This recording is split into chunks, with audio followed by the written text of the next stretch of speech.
wa qadayna ila bani Israil fil kitabi latufsidunna marrataini wa lata'lunna 'uluwan kabira. Dan aku telah menetapkan dengan semua pengetahuan Allah yang sempurna. Allah mengetahui betul karakteristik yang tertanam dari setiap generasi-generasi kaum-kaum Bani Israel ini, yang terus melahirkan generasi baru, beranak pinak, dan lantas mereka disebut dengan Yahudi ataupun Bani Israel atau kaum Musa dalam Al-Quran. Ini sifat-sifatnya. Tapi selalu tertanam pada diri mereka itu karakter-karakter yang membedakan mereka itu dengan manusia pada umumnya yang lain. Tadi, maaf sekali, karakter-karakter nyeleneh. Ya, sampai tadi mengatakan Musa, engkau aja yang pergi ya dengan Tuhanmu, kami duduk di situ, nyeleneh yang keterlaluan. Ya. Angkuh dari tertindas menjadi penindas. Dan dia, siapapun yang menghalangi itu terobos. Ya.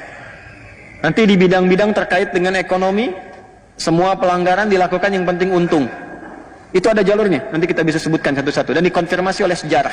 Bukan hanya dalam Al-Quran, tapi pembuktian sejarah dan di buku-buku yang dicetak sampai dengan kekinian. Ya.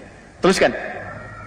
Wa qadayna, karena sifat-sifat ini yang melekat pada mereka, aku tetapkan, kata Allah. Pakai qadha tuh. Dan pakai na untuk menunjukkan keagungan Allah, demi keagunganku. Maksudnya apa? Kalau sudah pakai na, artinya penting. Al-Quran turun itu pakai na. Inna anzalnahu fi. Itu Allah menyampaikan dengan mengangkat keagungan zatnya, untuk memberikan kesan pada kita semua yang membaca Al-Quran, khususnya umat Nabi Muhammad SAW. Tolong fokus ini penting. Karena bagaimanapun Anda akan bersinggungan dengan mereka. Wa qadayna ila bani Israil, aku tetapkan kepada generasi-generasi yang mengaku keturunan-keturunan dengan nama-nama Bani Israel ini. Fil kitabi, bahkan dalam kitab mereka di Taurat sudah disebutkan. Nanti disebutkan kembali dalam Injil dan disempurnakan semuanya dengan detail karakternya dalam Al-Quran. La tufsidunna fil ardi marwatain, kalian akan berbuat kerusakan yang parah di muka bumi itu sampai 2 kali. 2 masa. Awas. Wala ta'lunna 'uluwan kabira, dan kalian akan bertindak di muka bumi ini dengan tindakan yang sangat keterlaluan. Ya, jadi di atas tagha. Jadi ada tagha, ada ulu. Kalau tagha itu bersikap kriminal kepada manusia dan pencipta. Di atas itu ulu. Jadi sudah bukan kriminal lagi. Ya, sudah berani mengungkap, menantang Tuhan. Ada nabi yang berkelahi dengan Tuhan, nabinya menang katanya, udah ada begitu tuh. Ya, sudah uluwan kabira, itu fil ard, 2 kali yang dilakukan. Nah, para ulama mengungkap tentang 2 fase ini. Jadi ada 2 fase pelanggaran mutlak yang akan dilakukan generasi-generasi ini di dalam kehidupan mereka sampai dengan kiamat. Itu 2 pelanggaran mutlak. La tufsidunna, pakai la, kemudian nun taukid di akhirnya untuk menegaskan ini benar-benar akan terjadi. Ya, fil ardi marrataini, levelnya itu level dunia, level global, bukan lokal. Saya ulangi, levelnya level dunia, global, bukan lokal lagi. 2 kali. Kapan level yang pertama ini terjadi dalam level dunia ini? Kapan kerusakan pertama terjadi? Wala ta'lunna 'uluwan kabira, dan Anda bersikap sudah melampaui batasan yang tertinggi. Jadi batas tertinggi itu disebut ada tagha, perilakunya disebut dengan tughyan. Orangnya taghi, jamannya tagut. Firaun disebut dengan tagha. Firaun, izhab ila fir'auna innahu tagha. Itu Firaun. Ini levelnya di atas Firaun. Sudah uluwan kabira. Ya, uluwan kabira, sifat ulu itu kembalinya kepada Tuhan. Allahu Jalla wa Ala, sifat ala disebut ulu. Itu sudah melampaui sifat-sifat togo, ya. Ya. Ini sudah ulu, di atas ini ada ulu. Dan disifati dengan uluwan kabira. Damage-nya tinggi. Nih. Maka para ulama menelusuri sejarah. Dilihat, Anda kalau buka kitab-kitab tafsir yang klasik, dari misalnya tafsir At-Tabari, gitu kan? sampai dengan kekinian, sampai yang Sya'rawi, ceramah beliau yang kemudian didokumentasikan, dituliskan, atau Tahrir wa Tanwirnya Muhammad bin Tahir bin Ashur, Tahir bin Ashur, itu Anda akan temukan dari yang klasik sampai yang kontemporer. Ternyata fase-fase ini ditemukan fase kerusakan pertama, satu, afsada yufsidu. Tufsid itu dari afsada yufsidu, merusak. Merusak itu cuma, kata para ulama, cuma akan terjadi dengan dua fase. Satu, dirinya dulu rusak. Yang kedua, baru merusak keluar. Nggak mungkin orang bisa merusak kalau nggak dimulai dari fase pertama, yaitu rusak dulu dirinya. Jadi ada generasi rusak di sini. Dari sekian umat Nabi Musa yang disebut dengan Bani Israel, yang Hudna tadi, Yahudi itu diantara mereka ada yang rusak. Udah jelas. Ya, ada yang baik, ada generasi baik, yang generasi 70 tadi yang dibawa tobat itu. Ya, ada yang diantara mereka memang rusak. Cara berpikirnya udah rusak, dibawa nostalgia ke masa lalu, harus begitu. Mau nggak mau mesti begitu, kalau nggak habisin semua. Rusak itu. Nah, sifat itu yang menjadikan mereka, kalau dengan siapapun termasuk Nabi, nggak sesuai dengan karakter mereka, selesaikan, termasuk bunuh Nabinya. Maka kerusakan pertama yang terjadi dari generasi rusak ini adalah langsung membunuh Nabinya. Nabi Zakaria itu dibunuh oleh generasi ini. Jadi setelah Nabi Musanya meninggal, terus generasi masuk, Daud, Sulaiman selesai, kan terakhir Nabi Isa. Nabi Isa itu kurang lebih jarak ke Nabi Muhammad itu 600 tahun. Sebelum Nabi Isa lahir, Nabi Isa itu kan anaknya Maryam. Ya kan? Maryam anaknya Imran dengan Hannah. Imran punya saudara namanya Zakaria. Hannah punya saudari namanya Eliasobat. Zakaria menikah dengan Eliasobat. Imran menikah dengan Hannah, melahirkan Maryam. Sebelum lahirnya Nabi Isa, Maryam lahir, itu Zakaria alaihissalam belum punya anak. Maka berdoa di mihrabnya Maryam, sholat di mihrabnya Maryam, supaya minta diberi keturunan. Secara medis istrinya divonis sudah monopus dan mandul. Maka dengan izin Allah, di mihrab Maryam itu berdoa, dikabulkan oleh Allah. Akan punya anak langsung, namanya dari Allah, Yahya. Itu diabadikan di Quran surah 3 Ali Imran ayat 38 sampai 39. Ya, hunalika da'a Zakaria rabbah qala rabbi habli min ladunka dzurriyyatan thayyibah innaka sami'ud du'a fanadathu al malaikatu wa huwa qa'imun yusalli fil mihrab anna Allah yubashshiruka bi Yahya. Yahya, John. Ya, Yahya. Bahasa Inggrisnya atau Latinnya John. Ya, John, Yohanes, John. Jelas?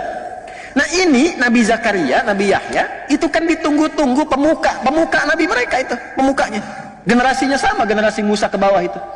Ya, itu Yahya itu dihadirkan pertama kali oleh Allah seperti Harun kepada Musa, disiapkan dulu supaya menyiapkan jalannya Isa alaihissalam ketika membawa risalah. Ya, karena Nabi Isa itu nanti dari bayi sudah dapat tugas, tumbuh dewasa, mudanya itu meninggalnya muda, jadi nggak nikah Nabi Isa itu, nggak sempat nikah, 30-an tahun lebih sedikit itu sudah meninggal. Ya, inni mutawaffika wa rafi'uka ilayya. Ya, diwafatkan, diangkat kemudian oleh Allah Subhanahu wa taala. Makanya makamnya sampai sekarang nggak ditemukan. Diangkat. Jadi sudah sampai di situ, disiapkan dulu. Yang menyiapkan siapa? Allah. Siapa yang ditunjuk? Nabi Zakaria lewat anaknya Yahya. Itu meninggalnya dibunuh oleh kalangan yang rusak ini. Bayangin sampai bunuh Nabi. Bahkan kalau mau tarik sebelumnya Nabi Soleh ada. Mungkin antum belum pernah dengar kisah ada Nabi digergaji meninggalnya. Belah dua. Gitu. Mereka yang nuntut, ada mukjizat, dikasih kemudian unta keluar dari batu, udah gitu untanya dihabisin, nabinya dibunuh. Ini golongan rusak tadi. Sampai ke puncaknya Nabi Zakaria dibunuh, Nabi juga Yahya dibunuh, dan Nabi Isa pun dikejar mau dibunuh, mau disalib di akhir itu. Ini kan kelakuannya ini generasi rusak. Ya. Jadi yang 70 tadi melahirkan yang baik-baiknya sedikit, ke bawahnya itu Hawariyun itu. Ya, Hawariyun yang 12 orang itu, yang murid-muridnya itu kan. Ya, itu pun sedikit, yang selebihnya itu mewarisi genealogi tadi, genetik tadi yang merusak. Maka ketika itu lahir yang rusak sampai Nabi Isa pun dikejar. Nabi Isa kan keturunan ini dari Bani Israel ke atas, jalurnya ke Ishak alaihissalam. Maka apa yang terjadi? Itulah yang membentuk karakter. Maka dihukum oleh Allah karena karakter ini merusak. Maka golongan orang-orang rusak ini di setiap tempat dimanapun itu gak akan bisa diterima. Maka 3 fase mereka hancur. 3 fase mereka hancur. Pertama, masanya yang Goliat itu, Jalut. Ini sudah viral di kitab-kitab tafsir. Yang kedua, masanya Nebukadnezar yang datang dari Babilonia. Habis semua, dihancurkan. Habis dikejar-kejar. Kemanapun ada dikejar. Karena selalu merusak, tinggal sini merusak, golongan rusak ini. Yang ketiga era Romawi. Ya, sesaat kemudian sebelum masuknya khususnya di era-era sepeninggal Nabi Isa alaihissalam sampai nanti ke era sebelum kelahiran Nabi Muhammad SAW, tidak ada satupun orang-orang generasi ini termasuk Yahudi yang lainnya menetap dimanapun kecuali selalu datang Romawi menghabisi mereka dimanapun.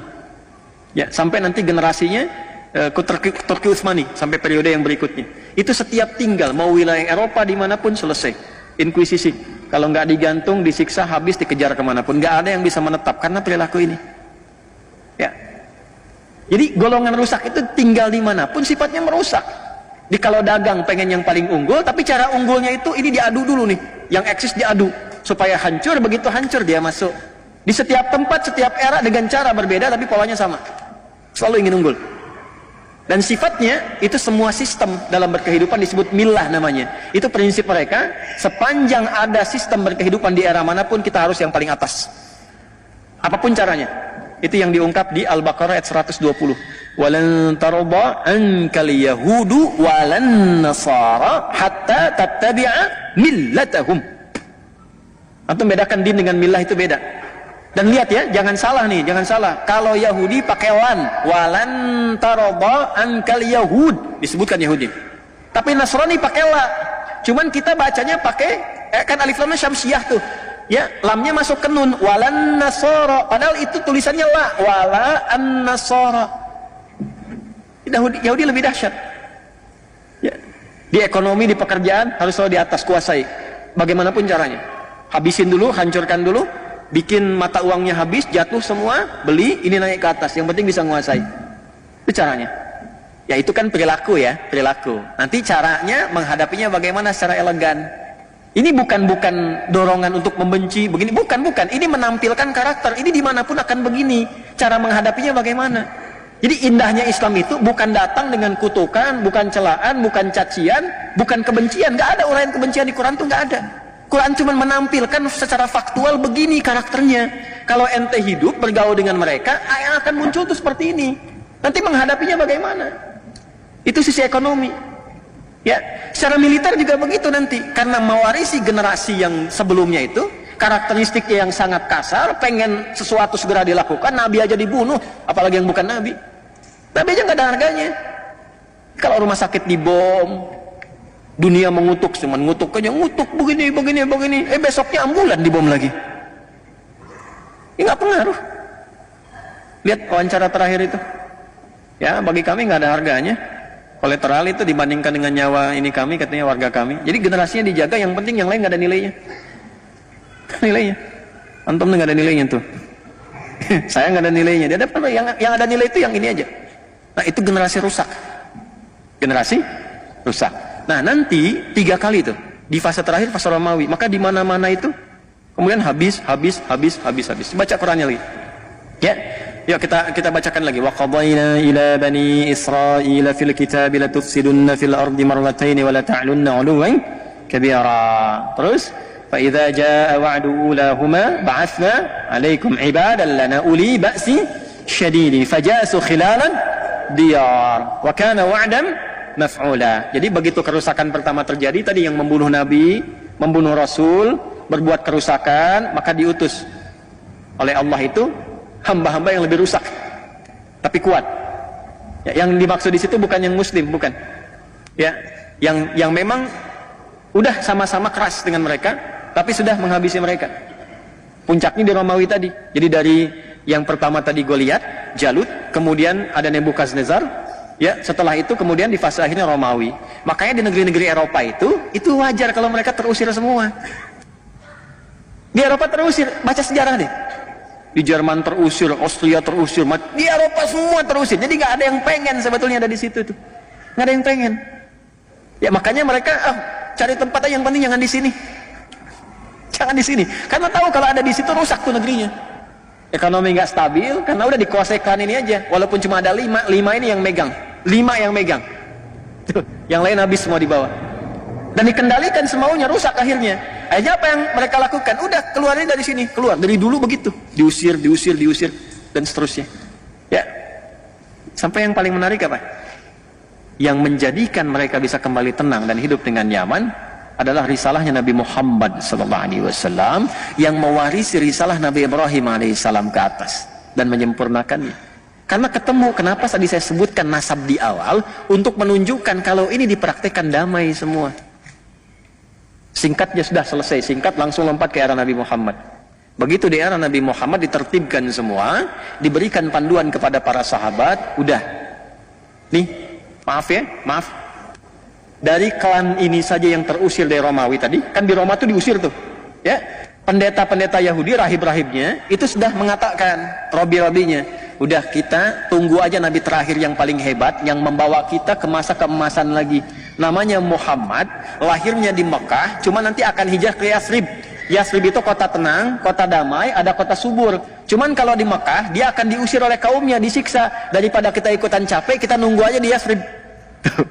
Pasti begitu tuh. Kita nunggu aja di Yasrib. Makanya berangkat mereka nanti, ada beberapa suku besar di antara mereka. Ya, ada Bani Nadir, ada Bani Qainuqa nanti. Ya, ada nanti yang di Khaybar, beberapa dan sebagainya. Kumpul tuh. Ada yang kecil-kecil 12 suku, kumpul semua di Yasrib. Dan mereka cerdik dan ya saya nggak bisa ungkapan kata, nanti nggak bagus tuh ya. Itu mengambil daerah suburnya di utara. Nanti yang selatannya itu, ya selatannya, yang ninggalin itu yang keturunan Yaman. Tapi mereka bisa bangun dan akan dibalik oleh Allah. Yang sekarang yang utaranya itu justru ya terlihat biasa-biasa saja, banyak peninggalan hancur di situ. Justru selatannya yang sekarang ada Masjid Nabawi, ada Kuba dan sebagainya, itu yang diabadikan lestari. Jadi kalau antum main ke Madinah sambil belajar sejarah, antum bisa merasakan ini nikmatnya beriman. Kalau imannya benar tuh dijaga oleh Allah, yang tandus pun bisa makmur. Makanya ngajinya begitu, jangan cuma bolak-balik gitu ya. Tapi nggak dapat apa-apa. Insya Allah sah secara umrah, sah baik dan sebagainya. Tapi saat pulang tuh nggak ada refleksi. Qurannya cuma tertulis di mushaf nanti.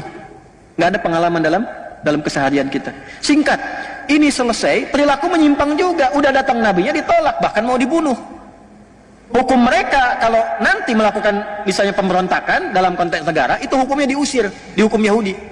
Nabi datang bikin piagam Madinah. Yang punya keyakinan itu misalnya Yahudi, Nasrani dan sebagainya, dituliskan dengan hukumnya masing-masing. Orang Islam pakai hukum Islam, orang Yahudi pakai hukum Yahudi. Ketika klan Yahudi di situ memberontak dengan kesepakatan itu, bahkan ingin membunuh Nabi dan ketahuan dari situ, maka diterapkan hukum Yahudi, keluar dari situ, diusir lagi. Jadi yang ngusir itu bukan Islam, bukan Nabi Muhammad, hukum mereka sendiri yang menjadikan mereka keluar. Itu masih kebawa dari perilaku yang lama itu. Terusirlah kemudian Bani Qainuqa, Bani Nadir, Yahudi bersih semua, Madinah dari Yahudi bersih. Diputar balik di sejarah sekarang, orang Islam yang mengeluarkan Yahudi dari Madinah, kebalik. Itu begitu ceramah sejarah yang benar dia bobo tuh. Jadi nggak sempat yang dengar, di ujungnya aja keluar baru dia bangun lagi. Persis kayak khutbah Jumat ngantuk tuh. Begitu ujungnya baru kedengaran, ambillah yang bagus, tinggalkan yang jelek, tuh kan? Keluar sendal bagus dipakai itu. Salah kesimpulan.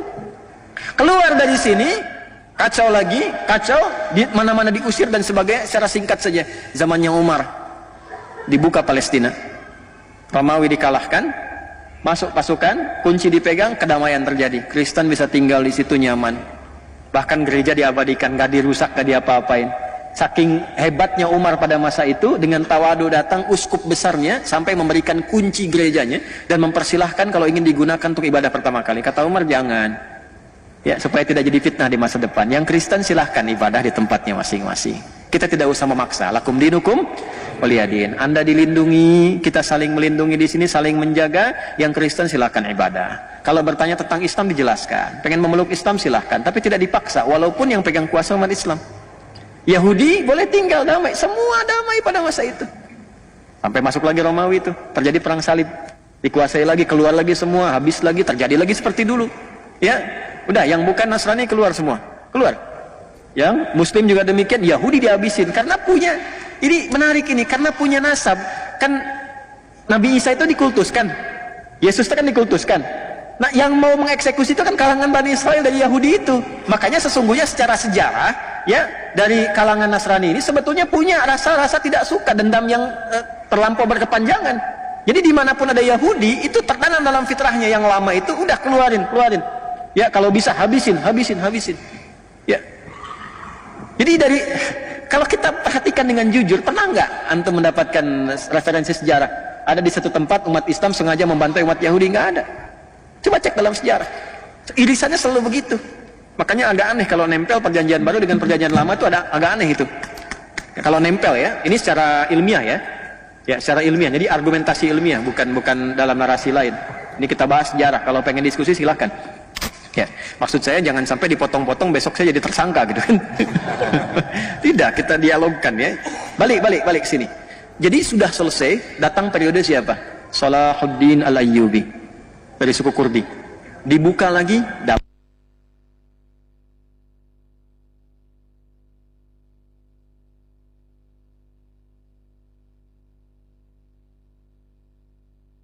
Turki Utsmani sampai 1924 tenang semua, damai dan sebagainya. Terjadi ketika mereka kemudian merasa damai, merasa tenang, golongan rusak muncul lagi. Muncul khayalan. Ini ada nostalgia masa lalu nih. Kenapa kita nggak bangun lagi aja Haikal Sulaiman sekalian di situ? Terus akan di situ ada bukit besar tuh, Nabi kita yang raja paling hebat Daud dikubur di situ, di Bukit Zion tuh. Ya, dataran tinggi Golan yang batasan Syria dan sebagainya. Itu Zion di situ. Maka dimunculkanlah gerakan-gerakan untuk mengembalikan itu dari semua bagian-bagian wilayah Yahudi yang akan di muka bumi. Ya, maka apa yang mereka susun dan sebagainya, teman-teman, Bapak Ibu sekalian, gimana caranya supaya kita bisa hidupkan lagi Haikal Sulaiman, bawa lagi ke situ, itu berdasarkan hayalan saja. Yang tadinya udah damai, udah tenang, sifat rusak muncul lagi, dikumpulkan semua akhirnya muncul. Jadi yang disebut mereka mencoba untuk bawa lobby namanya. Ya, di lobby, maka muncul lobby Yahudi namanya. Dalam sedunia, di lobby semua yang sedunia itu, gimana kalau kita bangun gerakan untuk balikan lagi ke situ, munculkan lagi. Maka sebagian mereka besarnya berpusat di Inggris, dikuasai dua hal untuk menguasai itu. Yang pertama itu ekonomi. Ya, falyabudu rabb hadzal bait alladzi at'amahum min ju'. Maka mereka bergerak di bidang ekonomi. Termasuk nanti kalau saya mau cerita di satu waktu yang lain, yang datang ke Nusantara pun dengan VOC itu, saya cerita begini sudah riset, saya begini-begini sudah menduduki kantor VOC di Belanda. Ya, saya sudah ke kantor VOC, sudah saya cek jalurnya, sampai gudangnya, sampai dokumentasinya. Itu VOC itu, Bapak Ibu, konsorsium dagang. Swasta. Yang bawahnya orang Yahudi pertama kalinya. Ketika hancur di Eropa, dia melihat ada ekspedisi-ekspedisi yang dilakukan oleh pasukan-pasukan salibis. Setelah periode 1492, terjadi perjanjian Theodosius, kemudian Isabel, ya, itu disatukan dengan Ferdinand, yang di Spanyol itu jatuh. Kemudian setelah itu membuat misi 3G. Sekarang sudah 4G atau 5G. Ya, dulu masih 3G, God, Glory, and Gospel, menyebar. Itu dipelajari. Karena kerajaan yang kirimkan seringkali karam, di lautan besar itu karam, biayanya banyak. Mahal, habis semua, makanya sering dikali harta karun peninggalan Raja Spanyol dan sebagainya, sering sampai jadi film dokumenter sekarang ini. Nah, belajar dari situ beberapa yang Yahudi bikin satu konsep, udah gabungin aja semua nih pengusaha-pengusaha supaya resikonya makin kecil. Kalau karam pun harta keluar sedikit, kalau menang keuntungan banyak. Maka disusun itu. Asalnya yang muncul Yahudi, itulah saham pertama kali yang terjadi di bumi. Yang diarahkan untuk kepentingan swasta konsorsium tadi. Itu markasnya kecil aja, kecil. Sekarang jadi asrama. Jadi sedikit begini, di Delft namanya, Delft, ya. Ada bulatan masuk lorong sebelah kiri kecil aja, mungkin jaraknya tuh 10 meteran lah ke atas gitu. Itu kantor VOC yang ngambilin rempah-rempah dan semuanya kita itu. Ya, kuman gudangnya sebesar Masjid Al-Azhar depannya. Terus dibikin kanalnya itu nyambung ke 13 provinsi di Belanda, nyambung ke Samudra Hindia, nyambung sampai ke kita. Jadi kalau ngambil rempah-rempah dari sini, lewat jalur laut, itu langsung tembus ke gudang. Masih ada gudangnya sampai sekarang. Jadi restoran sekarang ini. Saya baru dari sana beberapa waktu yang lalu. Dan yang paling menarik itu pajaknya dipakai untuk membangun Belanda. Jadi Belanda itu dibangun dari pajaknya VOC. Jadi Belanda tuh. Sampai ke New York nanti. New York itu asalnya mau dibangun New Netherlands. New York itu kita punya saham rempah dari sini ke New York itu. Makanya harusnya masuknya tanpa visa tuh ke situ. Sahamnya dari sini, baca sejarah lagi, baca sejarah. Itu bangun, bayangkan betapa kayanya negeri ini. Pajaknya aja bisa bangun Belanda, pajaknya aja. Yang sehat, yang baik-baik gitu. Ini makmur, ini anugerah Allah atas berkat rahmat Allah yang Maha Kuasa. Indonesia itu kaya. Ya, cuman orang-orangnya juga mesti berpikir mendekati Allah supaya baik. Yang kita perlukan orang baik. Kalau cuman pintar nggak baik, kekayaannya nggak berguna, habis. Yuk balik lagi dari situ, itu Anda bisa bayangkan ekonomi dikuasai di masa-masa itu. Jadi yang pertama dikuasai ekonominya dulu supaya megang dunia. Karena kalau ekonomi dikuasai gampang, militer dikendalikan, pemerintahan dikendalikan, karena gampang bayar selesai. Itu ilmu dipakai dari Korun. Rusaknya dari situ. Karena Firaun dibiayainya oleh Korun. Nanti muncul panglimanya namanya Haman. Makanya sering diungkap di Quran kisah Korun, kisah Firaun. Zamannya kan sama. Panglimanya Haman, intelektualnya juga ada. Dan penasihat spiritual yang kebelingernya pun ada, Balaam namanya. Komplit lah di situ. Ya, jadi kalau sudah unsur-unsur itu ada dan nggak disebutkan, ya, secara tegas nama detailnya untuk menunjukkan kesan bahwa itu bisa berpotensi terjadi lagi di masa depan. Yang membawa itu genealogi ini, manusia-manusia ini, kuasai ini. Nanti tinggal gampang. Ya, itu di masa-masa itu sudah terjadi. Kalau ingin menentukan satu pemimpin di mana saja sampai ke level-level daerah.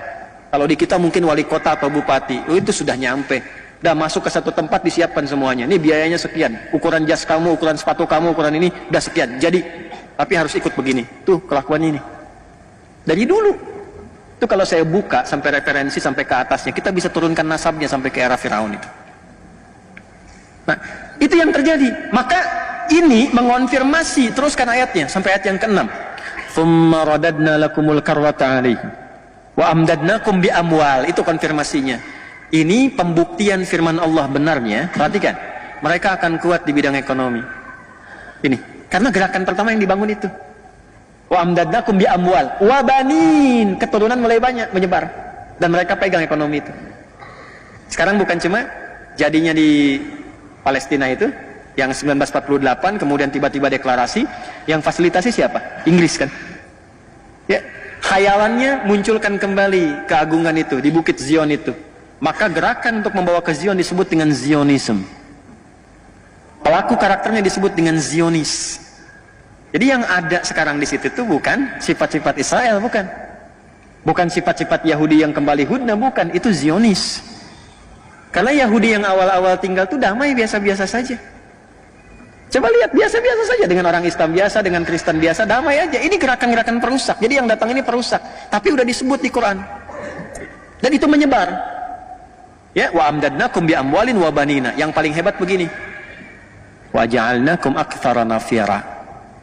Dan gerakan itu nanti melintasi zamannya akan punya dukungan-dukungan dari pihak-pihak luar yang menguatkan dan membantu mereka. Nafir itu artinya yang mensupport, yang mendukung, yang mendorong. Jadi Quran sudah mengungkap ketiganya. Terbukti nggak sekarang? Satu, ekonomi dipegang, terbukti? Bukti ya. Yang kedua, mereka punya jejaring yang menyebar tuh dari anak keturunan dimanapun, dan itu punya lobbynya, punya grup-grupnya, punya asosiasinya. Ya, mungkin nanti ada Freemasonry, ada yang lobby, ada yang macam-macam. Itu disebutkan wabanina, nyebar, dan semua membentuk jaringan untuk saling menguatkan sehingga dia bisa punya proksi, bisa punya macam-macam yang itu akan membantu. Waja'alnakum aktsara nafira. Semua tiga-tiganya sekarang sedang dibuktikan, ditunjukkan kebenaran ayat ini oleh Allah yang terjadi sekarang. Jadi kalau pengen tahu pembuktiannya, maaf, bi amwalin, nih yang pegang ekonomi sekarang siapa? Coba cek, googling siapa aja keluarganya, ketemu. Wabanina, keturunan-keturunan yang menyebar dimanapun ada. Ya, termasuk yang kelahiran di sini juga ada. Tuh yang sering muncul di TV tuh, perempuan tuh, saya nggak sebut nama tuh ya. Ya, ya saya nggak mau kata-kata yang kurang baik lah. Ya, tapi saya biasanya kalau diundang sama yang kurang kompeten itu nggak berminat gitu. Buang-buang waktu gitu. Ya, pengetahuan sejarah minim, kalau dikatakan tidak tahu gitu kan. Ya, cara berpikirnya juga tidak terstruktur. Ya, jadi kalau kita datang juga buang-buang energi. Ya, jadi kita tonton sambil senyum aja lah udah gitu ya. Ya, jadi baru bicaranya jangankan orang yang pintar, orang biasa awam sih udah paham gitu keadaannya bagaimana. Tapi ini tidak menjadikan kita mesti mencela atau merendahkan, tidak. Justru kita mendoakan kepada jalan yang baik, kemudian memperbaiki dengan cara yang baik, dengan menyampaikan yang seperti ini. Tapi yang saya maksudkan, kalau Anda cek, itu kan kelahiran Makassar. Tapi menjadi bagian dari jaringan lobby kan ke atas ke sana. Itu pembuktian kebenaran Quran. Jadi mana mana nyebar ke bawah lagi rasanya. Wa ja'alnakum aktsara nafira. Saya umumkan tidak boleh ada negara lain yang ikut campur tentang ini. Tapi dia masuk kok lewat kapal induk. Yang lain nggak boleh, dia masuk dengan kapal induk, ya kan? Jangankan kapal induknya, itu di border yang di Rafah di Mesir itu jagain di situ. Makanya nggak bisa keluar. Yang jaga tentara mana? Amerika jaga juga di situ. Banyak kumpul, Amerika, Kanada, dari Inggris, dari macam-macam negara Eropa. Yang menariknya begini, ini yang dikuasai jejaring itu, ja'alakum aktsara nafira, sebetulnya dalam hatinya pun sama, nggak pengen Yahudi masuk ke daerah mereka. Sebab kalau masuk merusak lagi, daripada di kami, di situ aja deh kami jagain. Gitu. In ahsantum li anfusikum, ayat 7. Wa in asa'tum, jikapun kalian membuat kebaikan, bikin aksi sosial, jadi akan ditemukan nanti golongan ini bikin aksi sosial, ngebiayain gerakan sosial tentang alam dan masing-masing. Itu ahsantum li anfusikum, kepentingan internal mereka aja untuk mengekalkan apa yang mereka lakukan sampai dengan muncul nanti fase berikutnya. Wa in asa'tum falaha, kalau berbuat buruk memang begitu karakternya.